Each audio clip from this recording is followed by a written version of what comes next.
देखिएगा यहाँ पे क्वेश्चन क्या है, बोला है यदि समीकरण x square minus 19x plus 88 बराबर 0 का एक मूल है 8 तो दूसरा मूल ज्ञात करिए। हम सोचेंगे कि ऐसी कौन सी संख्या है जिससे 8 में गुणा करने पर 88 आ जाएगा, तो ऐसी संख्या है 11, तो हमारा आंसर इस क्वेश्चन का विकल्प बी हो जाएगा। अगर आप भी इसी तरीके से इस टाइप के किसी भी क्वेश्चन को मात्र 2 सेकंड में सोल्व करना चाहते हैं तो इसके लिए आपको इस पूरे वीडियो को अंत तक देखना होगा। नमस्कार दोस्तों, स्वागत है आप सभी का आपके अपने परिवार मैथ्स वाटिका में। दोस्तों मैं हूं रुपेश यादव और इस वीडियो में हम लोग क्वाड्रेटिक इक्वेशन के इस तरह के क्वेश्चन के सोल्व करने के ट्रिक को देखेंगे। तो आइए पूरे ट्रिक को अच्छी तरह से यहाँ पे हम लोग समझते हैं। इसमें जितने भी पेपर हुए हैं सारे पेपर में यहाँ से क्वेश्चन आपका नियमित रूप से पूछे गए हैं, तो ध्यान से पूरा कॉन्सेप्ट समझिएगा। देखिए सबसे पहले जो क्वाड्रेटिक इक्वेशन होता है उसका आपका स्टैंडर्ड फॉर्म होता है ax² plus bx plus c बराबर 0। यह आपका किसी भी क्वाड्रेटिक इक्वेशन का स्टैंडर्ड फॉर्म होता है, ठीक है। और जब आप क्वाड्रेटिक इक्वेशन को सोल्व करते हैं तो यहाँ से x का दो वैल्यू आता है। एक वैल्यू को हम लोग दर्शाते हैं अल्फा से और दूसरे वैल्यू को हम लोग दर्शाते हैं बीटा से, ठीक है। यहाँ तक कोई दिक्कत नहीं। अब आगे देखिए, अगर इक्वेशन दे रखा हो तो आप x का जो दो वैल्यू निकालिएगा वही वैल्यू में से एक वैल्यू कहलाता है अल्फा, दूसरा क्या कहलाता है बीटा। लेकिन अगर क्वेश्चन में अल्फा और बीटा का मान दे दे, यानी x का दोनों वैल्यू दे दे और आपसे बोला जाए कि भाई आप इक्वेशन बनाओ, तो इक्वेशन बनाने के लिए देखिए हम लोग तरीका क्या यूज करते हैं, ध्यान से इसी कॉन्सेप्ट को आपको समझना है। हम फॉर्मूला यूज करते हैं x² माइनस मूलों का योगफल। तो एक मूल अल्फा है, दूसरा मूल बीटा है, तो हम लिखेंगे अल्फा प्लस बीटा और इंटू यहाँ पे क्या लगाते हैं, x लगाते हैं, और प्लस मूलों का गुणनफल यानी अल्फा इंटू बीटा, और बराबर में वैल्यू क्या लिखते हैं, बराबर में वैल्यू लिखते हैं 0। यानी जब भी हम लोगों को मूल पता हो ना तो इक्वेशन बनाने के लिए हम लोग यही फॉर्मूला यूज करते हैं, x² minus alpha plus beta into x plus alpha into beta. यानी हमेशा x के गुना में जो वैल्यू होगा वह अल्फा और बीटा का योगफल यानी मूलों का योगफल होगा, और यहाँ पे जो वैल्यू होगा लास्ट में वह क्या होगा, मूलों का गुणनफल होगा। तो आपको इसी चीज को बहुत ही अच्छी तरीके से देखना है और यहाँ से ही इस टाइप का जो क्वेश्चन है उसका आंसर आपका देखते ही क्लियर हो जाएगा। अब आप क्या करिए कि इसका कंपैरिजन इसके साथ करिए, इस डाटा का कंपैरिजन इसके साथ करिए। यहाँ पे क्या है आपका x² है, माइनस है तो माइनस, आगे क्या होगा, यहाँ पे होगा मूलों का गुणनफल इंटू x। इसका मतलब 19 क्या है, मूलों का यहाँ पे क्या होगा, मूलों का योगफल इंटू x।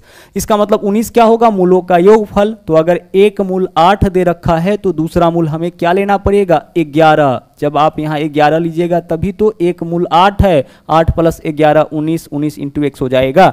या फिर यहाँ पे देखिए, यहाँ पे क्या होता है, मूलों का गुणनफल, तो एक मूल 8 है तो 8 में कितना से गुना करेंगे, 88, 11 से गुना करेंगे तो 88 होगा, यानी दूसरा मूल कितना हो जाएगा आपका, 11 हो जाएगा। एक मूल 8 दे रखा है तो मूलों का योगफल 19 होना चाहिए, तो 8 में क्या जोड़ेंगे तो 19 होगा, 11 जोड़ेंगे।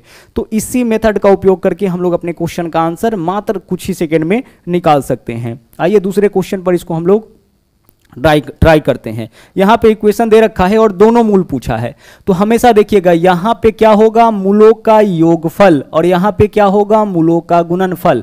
तो ऐसा संख्या चुनिए जिसको जोड़ने पर 7 और गुना करने पर 12, तो विकल्प बी हो जाएगा। देखिए इसके मूलों का योगफल 7 होगा, गुणनफल कितना हो जाएगा, 12 हो जाएगा। बाकी सभी में देखिए योगफल 11, यह 5, यह आपका 15 होगा, तो यह सब ऑप्शन हमारा आंसर नहीं हो सकता है। चलिए अगले क्वेश्चन को ट्राई करते हैं। यहाँ पे देखिएगा क्या है, समीकरण x² माइनस 12x प्लस 2 के बराबर 0 का एक मूल 4 है तो दूसरा मूल क्या होगा। यहाँ पे हम लोग दूसरा मूल भी निकालेंगे और साथ में k का वैल्यू भी कैलकुलेट करेंगे। गौर से देखिएगा, यहाँ पे क्या होगा, देखिए यहाँ पे होगा मूलों का योगफल।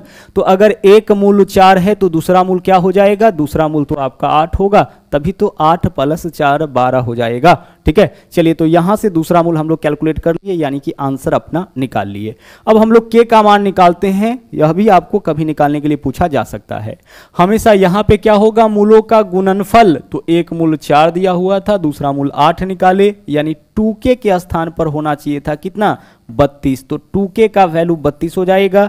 सोल्व करिए, 16 दूना 32, यहाँ से k का वैल्यू कितना आ गया आपका, 16। तो अगर इस क्वेश्चन में हम लोगों से k का भी मान पूछा गया होता तो बहुत ही आसानी से हम लोग उसका मान भी निकाल सकते थे। अगले क्वेश्चन में चलिए, यहाँ पे देखिए क्या है, बोला है x square minus 24x plus के बराबर 0 के मूलों में से एक x बराबर 2 है, तो दूसरा मूल क्या होगा। हमें क्या सोचना होता है कि हमेशा यहाँ पे जो वैल्यू होता है, जो x के गुना में वैल्यू होता है, वह क्या होता है, मूलों का योगफल होता है, मूलों का योगफल। तो एक मूल 2 है, तो 2 में क्या जोड़ेंगे, 24 होगा 22, तो विकल्प सी हमारा इस क्वेश्चन का आंसर हो जाएगा। अब मान लीजिए कि इस क्वेश्चन में भी आपको k का मान निकालना है, तो हम क्या करेंगे, एक मूल 2 है, दूसरा आया है 22, मूलों का गुणनफल यहाँ पे होना चाहिए, यानी k के स्थान पर क्या होना चाहिए, 22 गुना 2 यानी कि 44। तो आंसर हमारा इस क्वेश्चन का अगर k का मान निकालने के लिए बोला जाता तो क्या हो जाता, 44 हो जाता। ओके, चलिए तो आज के लिए इतना ही। और हाँ, अगर आप हमारे चैनल पर नए हैं तो इस चैनल को सब्सक्राइब जरूर करिए, इसके अलावा लाइक और शेयर करते रहे। तो मिलते हैं अगले वीडियो में फिर से एक नए ट्रिक के साथ। थैंक यू, जय हिंद।